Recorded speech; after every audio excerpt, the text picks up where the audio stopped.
வணக்கம் நண்பர்களே, முக்கிய செய்திகளை இந்த பதிவில் பார்க்க போகிறோம். துரந்தர் 2 படம் நாடு முழுவதும் வெளிவந்திருக்கு.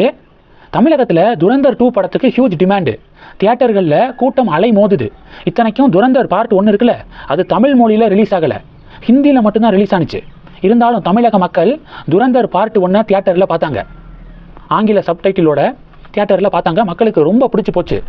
துரந்தர் 2 எப்போ வரும் அப்படின்னு காத்திருந்தாங்க. படம் ரிலீஸ் ஆகிடுச்சா? தியேட்டர்களை ஆக்குப்பை பண்ணியிருக்காங்க தமிழக மக்கள்.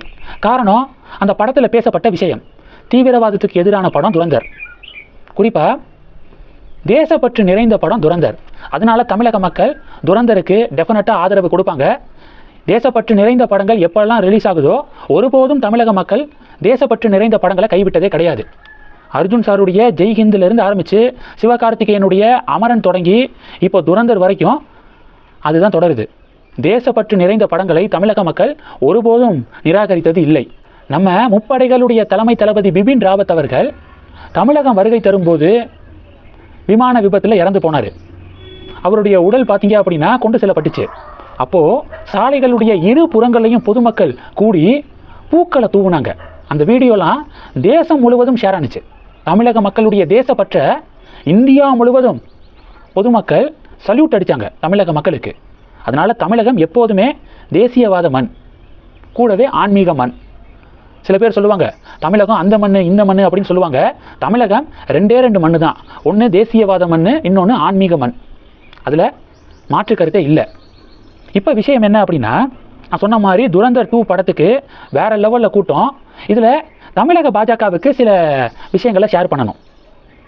தேசியவாதம், ஆன்மீகம், இது ரெண்டையும் ஃபோக்கஸ் பண்ணுற பொலிட்டிக்கல் பார்ட்டி எது? பிஜேபி தான்.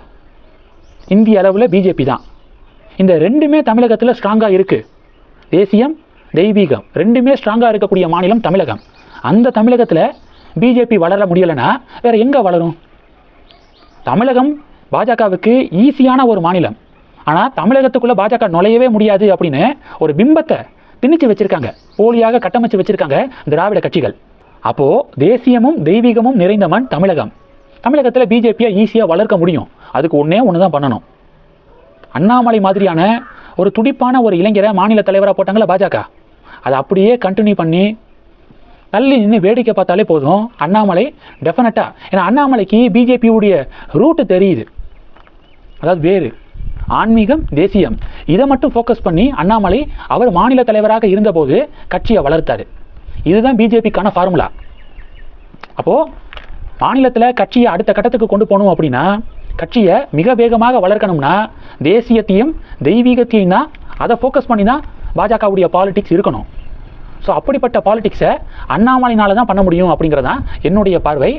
உங்களுடைய பார்வைகளை கமெண்ட் பண்ணுங்கள். ரெண்டாவது என்ன பார்க்க போகிறோன்னா, உத்தரப்பிரதேசத்தில் வாரணாசியில் கங்கை நதியில் படகுல இஃப்தார் விருந்து கொண்டாடிய 14 இஸ்லாமிய இளைஞர்கள் கைது அப்படின்னு சொல்லிட்டு ஒரு செய்தியை படிக்க முடிஞ்சிச்சு. காங்கிரஸ், திமுக, இந்திய அலையன்ஸ் எல்லாமே பாஜகவுக்கு மிக கடுமையான கண்டனத்தை பதிவு செய்கிறாங்க. என்ன தப்பு பண்ணாங்க? இஃப்தார் விருந்தை படகுல செலிப்ரேட் பண்ணியிருக்காங்க, படகுல கொண்டாடி இருக்காங்க. இதில் என்ன தப்பு? உத்தரப்பிரதேசத்தில் பாஜகவுடைய ஆட்சி நடக்குது. முதல்வராக யோகி ஆதித்யநாத் இருக்காரு. பாஜகனாலே சிறுபான்மை மக்களுக்கு எதிரான கட்சி அப்படின்னு இப்படி எழுதிக்கிருக்காங்க இந்தி கூட்டணி. ஆனால் ஆய்வு செஞ்சு பார்க்கும்போது உத்தரப்பிரதேச கவர்மெண்ட், உத்தரப்பிரதேச காவல்துறை ஒரு விளக்கம் கொடுத்துருக்காங்க.